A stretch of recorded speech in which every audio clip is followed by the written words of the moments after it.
Good evening, folks. Good evening. This is Eddie Carson, and y'all are listening to Race Matters this evening. You're here on WJOP LP Newburyport, Joppa Radio 96.3 FM. I'm excited y'all able to join in and listen. As we do every week, we start off with that cool soul brother, that jazz brother by the name of Kamasi Washington Truth. And I like that for a lot of reasons. And that's one of the reasons why I like to start the show off for us to contemplate and for us to think about that in some ways. We're all about thinking about truth. And when we talk about race and race matters here in the United States, that's always about truth. I want to give a quick shout out and thanks to the large crowd that showed up at my William Lloyd Garrison lecture on December the 10th, this past Friday. I was ecstatic to see so many folks there who were willing to take in the gospel according to William Lloyd Garrison, anti-racist and the American truth. And I had a lot of stuff to say, a lot of stuff that challenged folks, really moved people to a level of discomfort, position them to really reflect and think about the realities, especially as we think about the age of the new Jim Crow, as we think about this age of quote-unquote supposed post-racial, but yet we've clearly moved past that. And I'm going to be careful here because I don't want to get into the politics of that funk too much tonight. Although I will say we are going to have a little bit of political conversations tonight as we talk about the reality of politics at the local level, particularly when it comes to matters of race and the soul. And so I'm excited to have a friend, a colleague, just a brilliant sister who does a lot of stuff, to be honest with you. I'm not sure how she gets it all done and everything, and maybe she can help us understand that a little bit tonight. So I'm going to bring my friend Katrina Everett into the fold. Good evening, Katrina. How are you? I'm good. Glad to be here. Thank you so much for having me. Oh, I'm excited. I'm excited to have you in here. Hey, if you'll take a second, tell us a little bit about yourself. Tell us about what is it that you're doing. Tell us about your nonprofit and the things that really allow you to delve into the type of stuff that you do, particularly as a major community organizer in the Haverhill area. Sure. So I was born and raised in Haverhill, and in 2014 we started a nonprofit, POSE, Power of Self-Education. We are a community engagement and advocacy organization that deals with anti-racism and social justice issues. We like to say that we specialize in the uncomfortable, and we bring together demographics or populations that typically don't come together to have challenging conversations or dialogues. Oh, tell us about your professorial work. Sure. So I am a lecturer. I am an adjunct at Merrimack College. I teach Intro to Social Justice Theory and Practice, which I love. And I'm also a consultant. So I do DEI, diversity, equity, inclusion, and belonging work, whether that's individual, corporate, board. So that's kind of like the bulk of my time is with the consultancy. And that's something that really has expanded actually during COVID, and it's something that I absolutely love doing because it brings me in all different demographics and settings. I was actually at a kindergarten class last week, which is kind of not. I don't usually get to work with kindergartners, but the work brings you all different places, so I really enjoy it. So what's that like, being in a space with a bunch of kindergartners? You know what?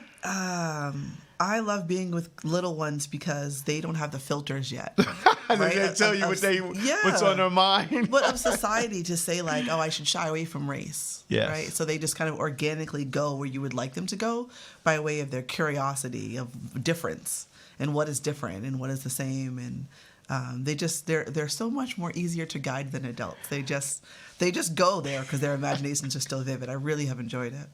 Well, have you been asked any interesting questions from a kindergarten? I haven't been around one I've never been around one. Yeah, and actually, somehow I think I missed that whole element of my own childhood development. So anything interesting a little young one ever asked you? No. So, I mean, the bulk of my work is not with little ones. Yeah. So this was a kind of a first for me. I usually work with adults, middle school, high school, or kind of individuals one-on-one. But no, not really nothing interesting that they kind of pointed out. They're not filtered, right? So when asked about, difference, one of the first things obviously that they're going to notice for a classroom in Haverhill, which was a pretty diverse classroom actually, which was, that I was brown, that my skin was brown. So I'm glad, right? Like they don't need a whole lot of prompts. Like I said, their imagination just kind of goes there. So your social justice course, tell us a little bit about that. Sure. So it's Intro to Social Justice Theory and Practice, and so the students have a 15-hour practicum that they have to do that is through service learning, or because of my community engagement kind of relationships, they can also do experiential education. And so, which I prefer, to be honest with you, than kind of the service learning track. But not a lot of the students, because it was a new option, chose that this semester. But basically, I have to pull back a lot because it's just an intro, right? I'm just kind of introducing them into the theory and practice and some critical pedagogy, and then kind of getting them to try to make connections between their service learning, what we're learning in the classroom, and how that might, be applicable in their lives or even in their careers if they wanted to take a major in social justice. I did a 2-part show on critical race theory that came up, and has that conversation come up in your class? If students asked you about critical race theory, have there been any interesting dialogues, anything you want to share about something that most people never heard of a year ago, and as I noted on my show a few episodes ago, is now the largest, most contentious element we're talking about? We talk about critical race theory. Yes. Right. I don't know, because I've only been in my own skin, right? But I think because I'm a Black woman, that maybe there's a little bit of a holdback. So I'm looking forward and trying to kind of tweak the syllabus a little bit for next semester to try to figure out how we can kind of make that more engaging.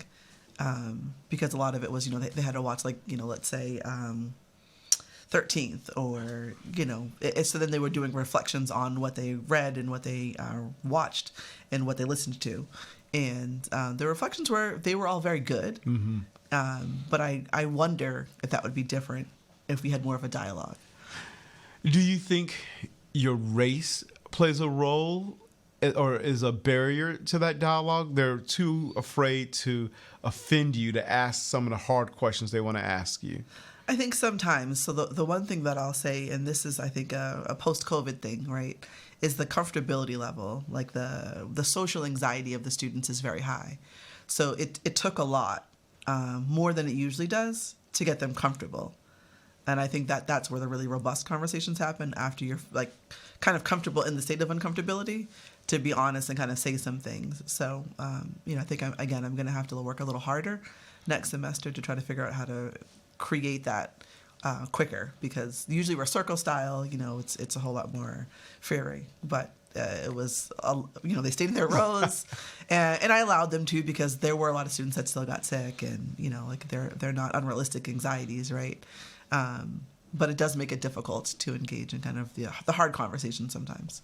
Do you think some of that anxiety is manifested in our post-George Floyd world when it comes to race? This fear of wanting to do and say the right thing, which is in and of itself a barrier for us achieving social justice, or is this just something else? No, I do think that plays into it as well, in the regards to this particular course, right? And, I didn't shy away from the race or my community engagement hat. I leaned into those because that's, the lens through which I live my life, right? So I think that the students, so first of all, I had no freshmen, which I expected I would have more freshmen, but none of them were freshmen. But it was a lot of their first experience. But I do think because of the attention post-George Floyd, people are kind of more accustomed to having these conversations now where they would not have been before. So the students were more open, but I do think there's this, I don't know if it's an Americanized thing, but this caution of making an error, right? Which I think isn't just about race, but certainly heightens when you're engaged with somebody who is, a Black woman, right? And you're not a person of color. I think that heightens the stakes a little bit. So there was the air of that kind of caution with the students, but they wrote a lot for what they couldn't say. And I would like to kind of have more conversations, but I did kind of loop them into activities, which I thought was interesting. And I would say overall the areas that students struggled with understanding were microaggressions, right? Intersectionality, which I might leave out next semester. Say that again. What was that? I might leave that out next semester. That No, might I be a don't think. little too No, heavy. in the 21st century, I don't think you can leave intersectionality out. But why would you want to leave that out? Is it because they're just struggling with it? I think it was a struggle for the students. Unless I can find a way to kind of, again, bring in more lived experience, right? Something that's more experiential for them. They really struggled with comprehending the difference, in my opinion, right, between intersectionality and discrimination. Yes. Which there's a difference, but it was kind of like, it just kept going over their head. You probably have seen this. There's a great video that Kimberly Crenshaw does on CRT, and when she coined this term back in 1989, she talks about, she goes back into, I think maybe back into the 40s and the 50s, and you have women who want to file a lawsuit, but do they file a lawsuit as women or as black women? Right. And it does so maybe, have you seen that? That's what I showed them. So you showed them? Yes. Oh, whoa, Yeah. That's a great video. Yeah, I mean, there were some students that got it. Right. Right, but there were some students that just really, it showed in their writing that they struggled with the concept of it. Right. So there is, I'm fortunate enough. I had the honor of hearing Kimberly Crenshaw speak a few years ago at the People of Color conference, and we've spoken about that conference before. Yeah. Oh, you need. I almost forgot about that. Yeah. Oh, I haven't been the last 2 years, primarily because it's been virtual. Sure. And you go to conferences to experience more than just the content. You got to socialize. You got to do all those things that was there. And I sat there and I thought, I can't socialize from my office desk or the sofa in my living room. And so I've kind of missed that just a little bit too. Yeah. Yes, I would like to follow up with that too when they go back in person. That's a conference I had not heard about before.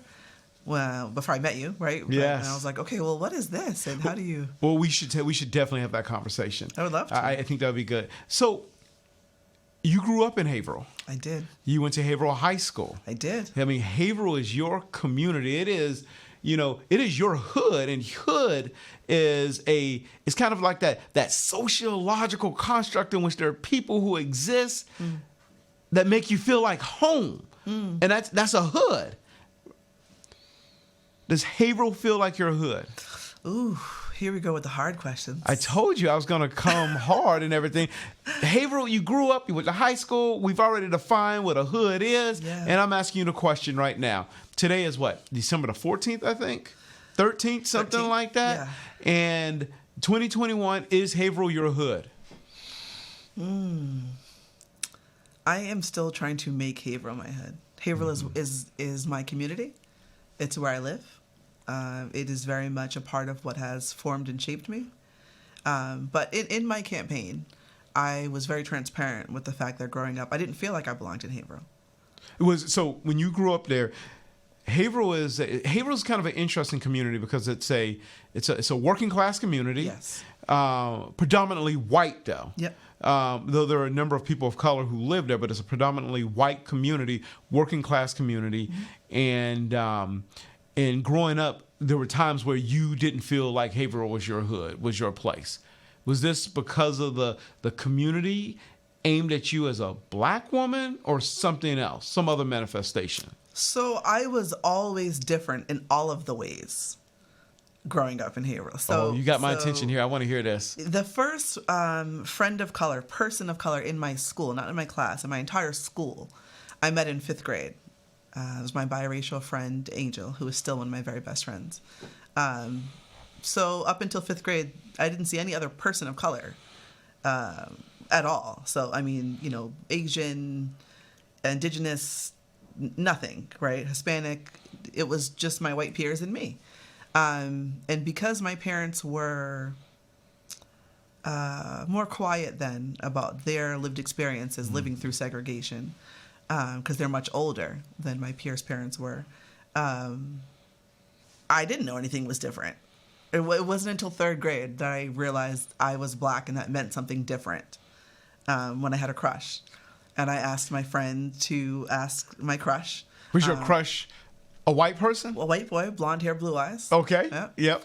I won't say his name, but I remember it. We'll talk offline, maybe. Yeah. So I asked my friend, I said, will you ask him if he would date me? And I will never forget the look on my friend's face. Another white boy came back, and he just looked like somebody ran over his puppy. And I was like, what? He said he said he won't date you. And I was like, well, why not? And he said, because you're black. And I thought, what does that mean? What does that have to do with anything, right? But there was this kind of silent moment of recognition between he and I that I will never forget, And so being a young black girl, I was different.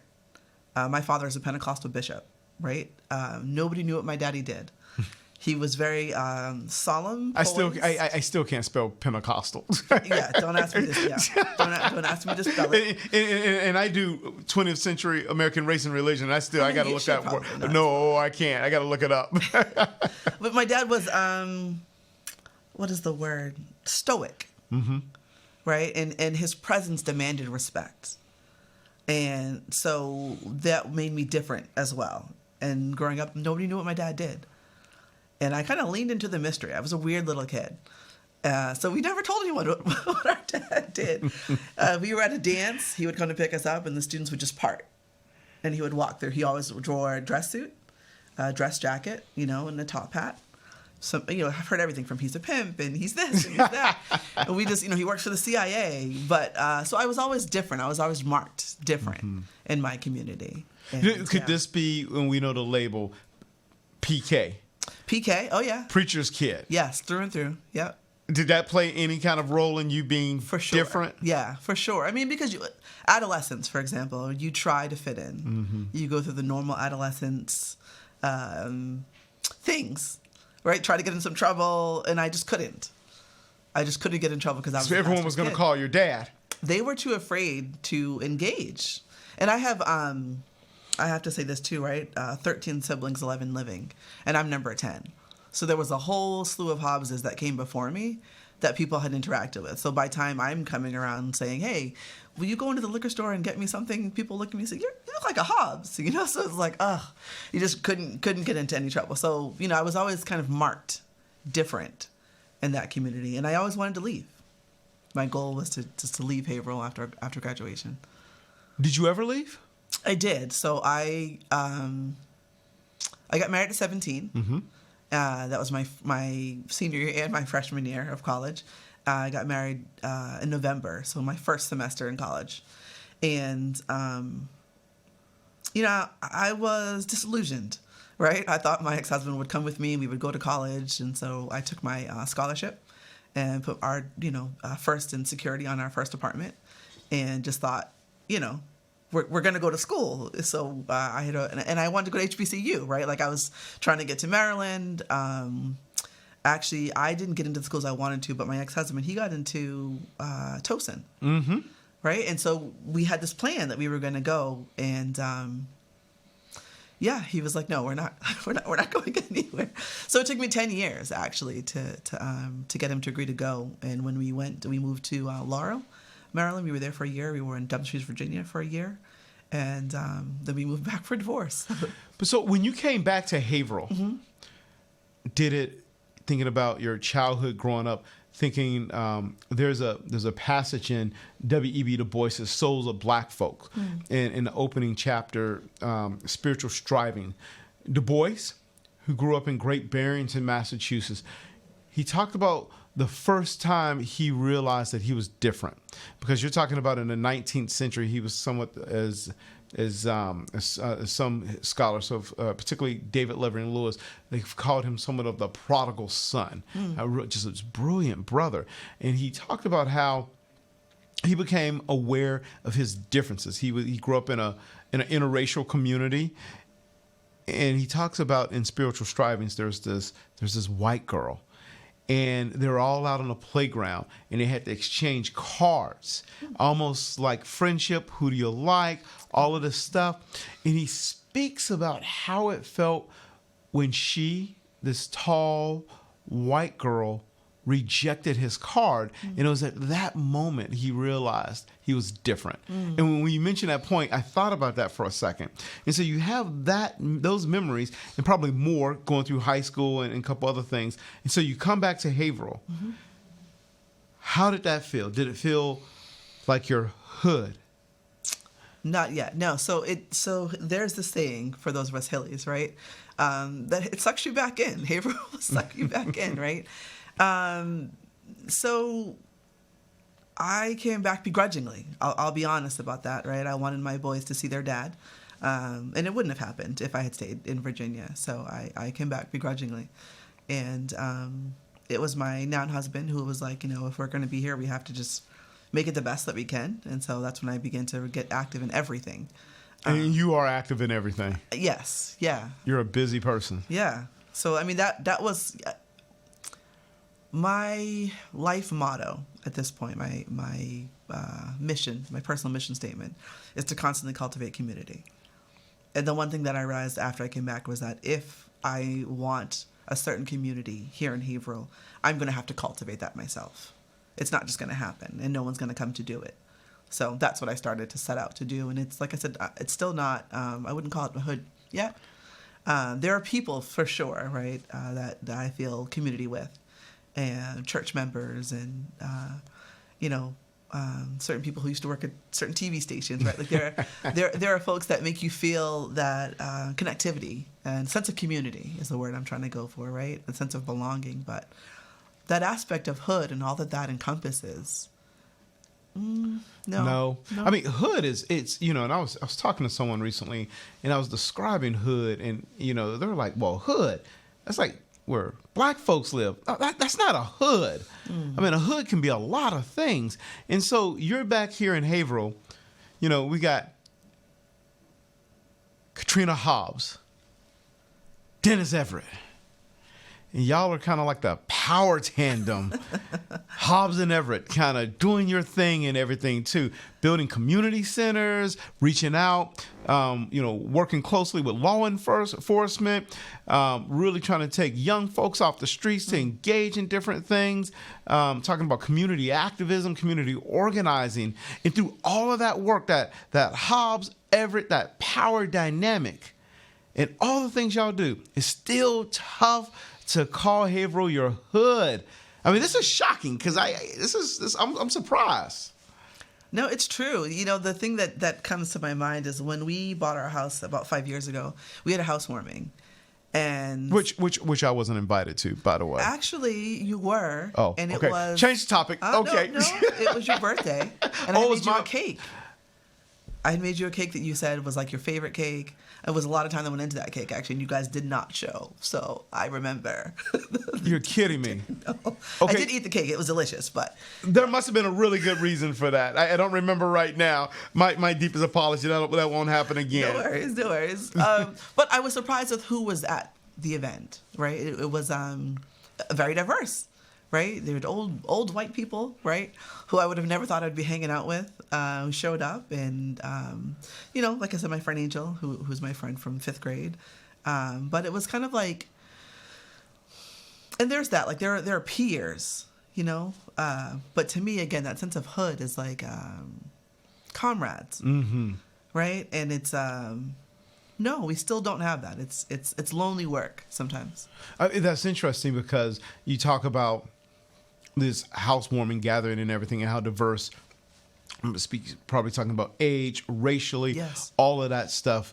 Do you believe that interracial compact, that interracial gathering of folks kind of defines Haverhill racially, that type of dynamic exists, or that's somewhat of a falsity? No, I wouldn't say that at all. I just think that that's the circle that I'm engaged with. Because you work to create interracial, to make things happen, you need to kind of work across racial lines and the dynamics and everything. Yeah, I have because I've never fit in. I have always been in lots of different groups, right? So high school I was in, with the jocks and with the student government kids and, I kind of everybody, right? The loners, and my 16th birthday party, my sweet 16, there was this mixing So I guess it's just my peer group. Like it's the people who I engage with that brings that diversity, which is different than what I would say in Haverhill overall. So for example, if you were to come to my campaign kickoff, it would look markedly different than the other candidates' campaigns. Oh, I like that. So speaking of your campaign kickoff, tell us a little bit about your past campaign. What did you run for? I ran for city council in Okay. 2015. I ran for school committee in 2017. And then I ran for city council again just this past November. How did it work out, all three tries? The first time, there was a young, slick guy by the name of Andy Vargas who was I running. think I've heard of him a little bit. Yeah, so he got in. All right, so I did not get in. But when I ran for a school committee, I lost by, I want to say, like 153 votes. Oh, that's close. Close. And then just this time, I lost by 314 votes. I think. There are a lot of candidates in this year's poll. There was 18 of us. I know. I was sitting there stalking it online that night of the elections and everything, and I was just blown away by how many folks were there. Yes, yeah, a lot of candidates. The one thing that I'll say, by way of what folks might deem the progressive voice, there was not a lot of strategy that went into who was going to run and how we were going to move. And I would say that it was. There's this saying that we say in Haverhill, New Haverhill and Old Haverhill. Yes. And I think that there's a way for New Haverhill and Old Haverhill to work together. But it was a win for Old Haverhill and definitely a loss for New Haverhill. So your voice, that progressive voice, the lack of success this past run, do you think that has something to do with your politics, your political views, being a progressive person, being someone who wants to champion a cause, particularly for oppressed, marginalized, your DEI work, your activism in the community and everything? Do you think folks are afraid of that? Sure. I think it is safe to say certain folks are afraid of me. And that's something that I'm aware of in every space that I walk into, right? Say a little bit more about this idea. And again, it's fear. I mean, this idea that, Haverhill's not your hood. We go back to third grade when your card, like the Boyce's card, was rejected because you're black, right? What role does race play in you feeling rejected as an outsider in that community? A large part, yeah. I mean, part of the reason why I started Cocoa Brown was to try to create an inclusive space. Like, there is not a flag that we can fly to say that this is a safe space for Black and brown folks, right? So I had to be creative in my marketing to let folks know, okay, this is a safe space. And that doesn't mean that it's exclusive to other demographics, right? But it is a safe space for us.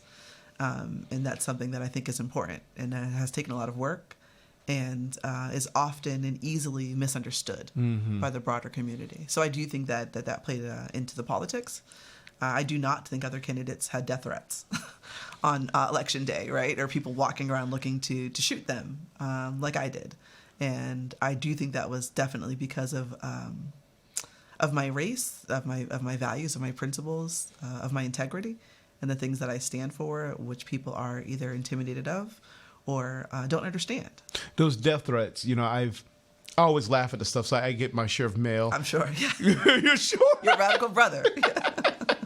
I recently, I got something the other day that told me to keep my mouth shut and everything. And I just laugh and everything just because that form of white supremacy doesn't scare me. It doesn't. I should be a little bit more nervous than I am, but I'm not. There are other forms of white supremacy that I'm not going to get into right now because this is not about me that make me super nervous. But folks who, want to, throw around Confederate flags, even if they want to put a hood over their head, man, get that stuff out of my face. I'm not worried about that kind of stuff. That's cheap stuff. That's easy stuff. We can deal with that. Not worried about that. It's the invisible white supremacy, the power brokers that scare me. And so when you think about these threats, that you and your family at any moment feel fear. No. I love it. No. Yeah, no. I mean, so people, don't really do their research. So there's that. But no, fear is not what I felt. The thing that grieves me is probably similar to what you're talking about, right? And it's the things that folks don't see that's going on by way of politics. You got to help us out with that. I want to know a little bit more about that. Okay. So I think it's not. How do I word that? I don't know how to word that. So there was a sense of loss that the community felt when I didn't win. And that's something that took me a little bit to take in. Because I have lost before, and I don't necessarily believe in losses, only lessons. So, okay, how do you calculate? How do you come back from that? That type of thing, right? But people were crying. People called, and they were just defeated by way of their hopes. And it's the context of what it would mean. So if I were to win, I would be the first woman of color ever to sit in any elected position in the city of Haverhill. That is criminal. So what that means, the hope of what that might mean for folks, not just folks of color, right, but people who maybe have neurodivergence and disabilities, right, people from the LGBTQ plus community, right, what that means for diversity overall in a broad sense.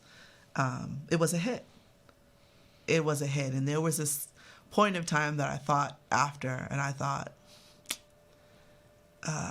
who is the next candidate that we can bring up?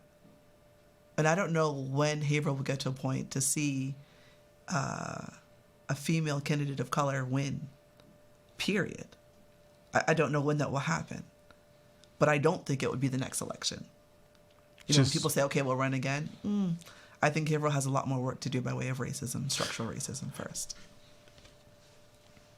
So you're done running for office?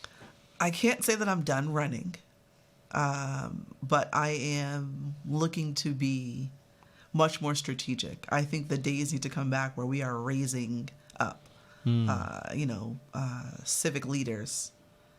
And I'm not exactly sure how to do that, but that's what I think needs to happen. It needs to be much more strategic at the local level. How do you get strategic, though, when the ubiquitous topic that we are examining is that of race?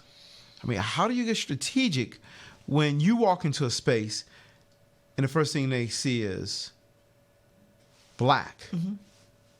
Then we get to the intersectional aspect, a black female. Oh, now let's delve into the tropes and the fears of black women. Angry. We can go on and on and on about those things, which we won't get into right now. How do you get strategic about that? How do you change that? The one thing that has happened over my community engagement work and my run for office and any of the work that I've done in the city of Haverhill, it has been light for folks. Mm-hmm. It has shown a light on things that folks didn't see before, challenged if it still existed, right? Struggled with the continual, there are some folks, like the couple that came to my housewarming who, you can see a racist incident. And you can be like, okay, racism still exists or whatever. But then they forget because it's not their lived experience, right? And quickly they'll forget. So then something happens and you're like, okay, well, we'll do it. And then you find yourself doing things that are that are putting up barriers for the community, right? Not even knowing that you're doing that. These are just patterns. And then you stop from a hard conversation and you step back and you're like, oh, wow, I'm doing this again, right? And so I've been that kind of what I call critical friend for some folks, right? And saying, hey, we're doing this again. All these committees, right? So we said we wanted to do this for this demographic, right? And that this demographic need to be included in that process. Let's say it's students, whatever that is, right? And then at some point they fall off. And you're just doing the work and you're okay, well, these are going to be the outcomes. If the outcomes don't work because you forgot about the demographic, they weren't included in the process anymore, right? And so I feel like I've done the same thing we're talking about race issues or human rights issues, not even just race issues, right? But overall, with the city of Haverhill, I have shown a light on human rights issues. And it's been a lonely and kind of painful experience, but I see changes happening by way of people's mental models. Mm-hmm. And that's the way that I think we become more strategic. Wow, that was brilliant. That was great. I love that. That's so good. What about, is there a sense that you talked about this old Haverhill and this new Haverhill, and within this new Haverhill, there's this progressive model, some younger folks, some folks who want to mend and delve into the color line and deal with, whether it's human sexuality, all of those things that are there, who are sitting there, and who the ones who are crying, who are upset and who are disappointed, who are ready to galvanize to say, we can change this. What do you tell them if they're ready to give up? Oh, Katrina didn't get it. And what is this place? Just pack our bags and, let's, I was going to say something, but that's way too political. I don't want to get into that. Won't get into that. But, let's just pack our bags and let's just leave. We'll leave Haverhill to the old Haverhill folks because there's no hope here. What do you say to those folks? It's a struggle because it's not something that I haven't thought or felt personally, right, at some point in time. But this is where faith comes in for me, right, where there's a responsibility and a duty to act, right? There's a duty to serve. So I speak from my own experience, right? But I also let folks know, like, structural racism didn't happen overnight. Like, this stuff took a long time to build. It's largely invisible, right? And so it's going to take a long time to fix. And I think the other aspect of it is there's sometimes this notion that we don't need old Haverhill. And that's not at all what I'm saying, right? I do believe we need old Haverhill and new Haverhill. There's something to learn from everybody. We can't say that we're moving towards having inclusive practices if we're leaving folks out, even if we disagree with what they say. That's solid, my friend. That's solid. So,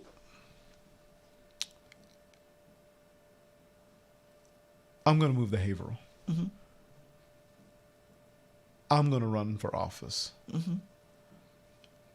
What's your advice for someone like me? And I'm not short of being radical. I'm like, are you? Okay, so you're you, and you're moving to Haverhill. I'm okay. me. I'm moved. Yeah. I mean, just keep in mind, right? I don't code switch. You don't. I don't code. No, we know that I don't code switch. Yeah. I'm super me. You know what you're gonna get. I'm a brother who likes to delve into all the complicated, hard conversations about race. Although, like you, I believe I'm someone who says and talk about uncomfortable things, but I have an amazing track record, like you, in bringing folks together across different lines and everything. So, what advice do you give me coming into a community, living in that community, and saying, I'm ready for this. I'm going to run for office. You're going to run for office. I'm going to run for office. You're not going to like my advice.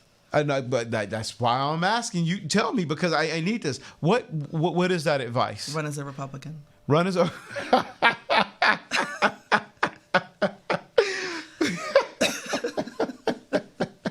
And folks, I'm not laughing at Republicans. I'm laughing at the idea of me being a Republican and running as a Republican. Because I tell you what, who in the world is going to believe that? With my lifetime, I mean, the last time I was a Republican, I was in 6th grade and I actually loved Ronald Reagan. Then I got in the 7th and 8th grade and I was like, oh, hold on. No. So if I ran as a Republican. Yeah.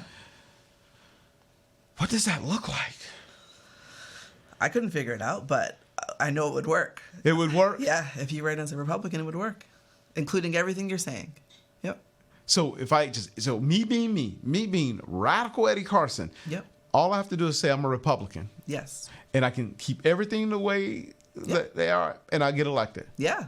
Oh, I could probably play that game. That's the one thing I couldn't. Yes, that's a serious game. Haverhill's very purple, right? But they're not, right? There's how do I word that? There is this issue with race. Yeah. Right? Even with people who are, Democrats or liberal or, whatever you want, progressive or any word you kind of want to put in there, right? There's still a race issue. And so if there was a white male who was talking about diversity, that's better than any actual diverse candidate, right? Ethnically diverse or neurodiverse, like any of those other things, right?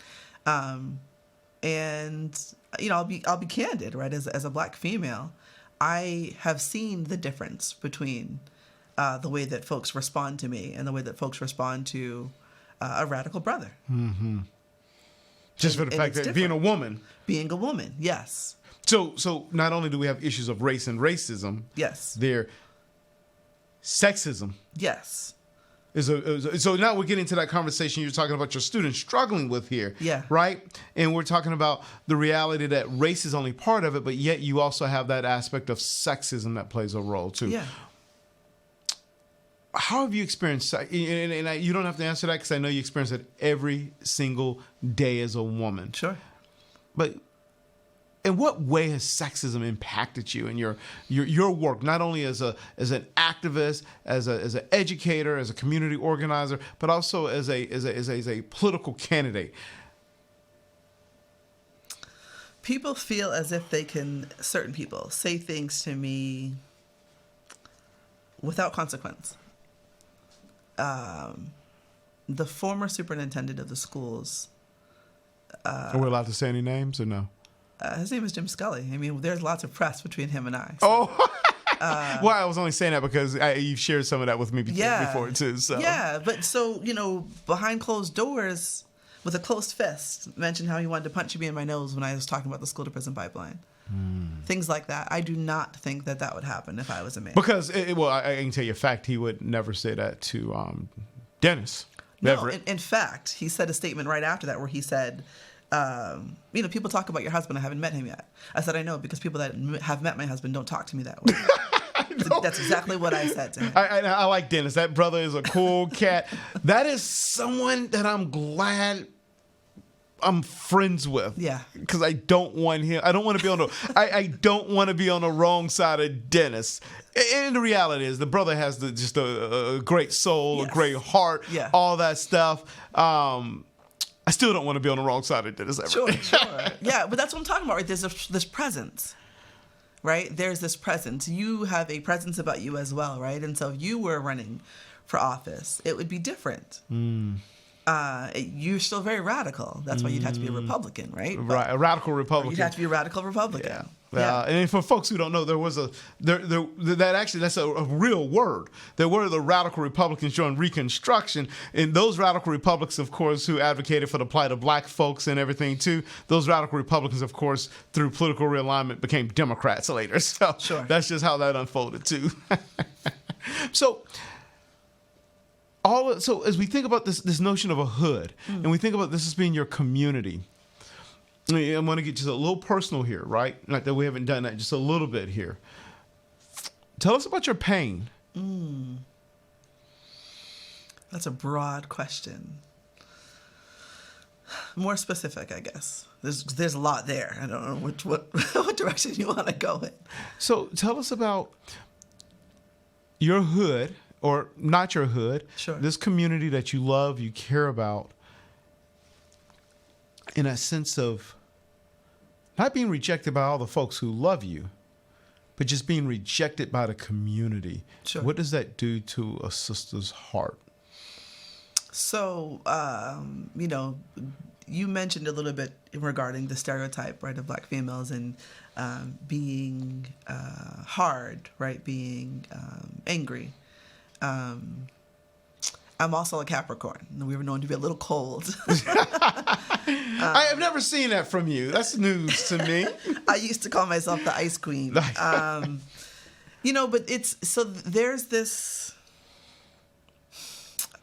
there's this thing that I started. My sister, who's also a Capricorn, we started in high school, and you just kind of. What did she say to me one day? She said, "Whoever loves more loses." Ooh, I'm in trouble. And she said, so for a while we were saying this thing where we would not say "I'm sorry" to anybody. A good year, actually. We would say, "I apologize." You're allowed to say that, but you can't say "I'm sorry." Like that meant something different, right? And you didn't say "I love you." That to say "I love you" is something very, very serious. And so I guess you build this exterior, right? You build this buffer between you and the world, really. There's no, as a black woman, there's no space that doesn't touch, right? So that transcends even into personal relationships, because there is this difference, these nuances between the way the world receives and engages with, for example, my husband who's a black man, right, and myself, that sometimes, and no, discredit to his own, that I'm still uncovered. Mm-hmm. So knowing that, right, you have to build a certain buffer to the world, right? So that's just always there. I mean, that's interesting because I want the world to know that I do love the world, do love folks. Yes. And I want them to know it so much that I always tell folks that, if there's a problem, if there's injustice, if someone's marginalized, being oppressed, I love them so much that I'm going to show up. I will drop what I'm doing. I have no problem getting arrested. I'm aware that there could be consequences to my own safety, and I'm willing to take that chance because that's what radical love's all about. Yes. But we're talking about two different things Yes. here. Yep. That's interesting. Yeah. That's really interesting. Because I still hold radical love. Yes. Right? For my community, unless I wouldn't be able to do this work. And you're and still doing this work. Yes. But there's a scripture in the Bible about guarding your heart. Mm-hmm. Right? For out of it flow the issues of life. I'm summarizing here. I'm not a Bible scholar, but... Nor am I. But you probably know a little more than me. But my point is, right, the gist of that, right, is the way that I view whatever this buffer is, right? What I do in regards to DI is energy work. I'm aware of that. So I've learned to become much more of a reflective practitioner, guardful of how that I'm pouring into my own cup, right? And understanding that might not be something that anyone else can do for me, but something that I need to do for me. That is, that's super thoughtful, my friend. So what's next for you?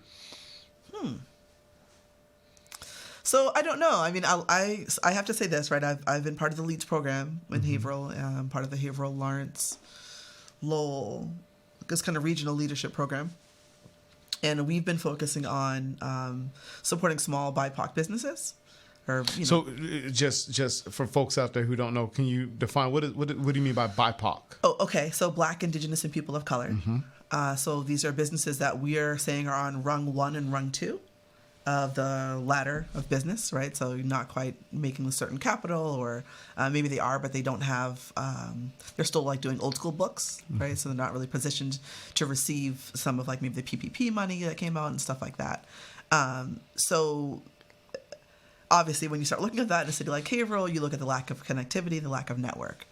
And so that's something I've been kind of interested in, and it touches a lot of my heart towards cultivating the sense of community, right? Trying to build this aspect of hood by way of bringing folks together, BIPOC folks in particular, north of Boston. That's kind of where my focus has been. Absolutely. Mm-hmm. Yeah, your work is just unbelievable. As we start to bring the show to a close here and everything, and I'd like to give you the last word on this show. What message would you give to Haverhill, letting them know that you want Haverhill to be your hood, but it's just not there yet? What would that message be? Haverhill is, we're gritty, right? Like Haverhill's stubborn. There's this saying that I kind of hate about a rising tide lifting all ships, which is obviously not true if the ship has got holes and is in disrepair, right? And so I think for Haverhill, it would be that we have to rise to the times, right? We've got to kind of catch up, so to speak, because things are changing regardless, right? And there's this, you've heard of the term Browning of America, right? Like you cannot stop, right, time. And Haverhill is not well positioned to be able to, mark it off of or what's the word? Take advantage of the pre-existing diversity and the incoming diversity, because we're ill-equipped. That's what I would say to Haverhill, right? We need to be more equipped, or else we're going to fall behind. We are positioned as a gateway city. We're positioned in opportunity zones and all these different things.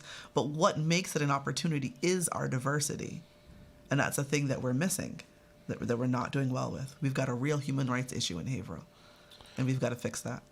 My friend, this has been a solid conversation. I appreciate this on so many. I knew it was going to be great. I mean, you're thoughtful, your energy, your reflection, how you think about this idea of home, of a hood, of that sense of being rejected as the prodigal daughter versus the prodigal son, as they call W.E.B. Du Bois out at Great Barrington and everything too.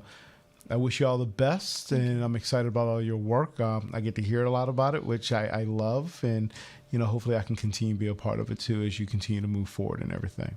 Thank you. I appreciate you having me on. Oh, you got it. Thank you so much.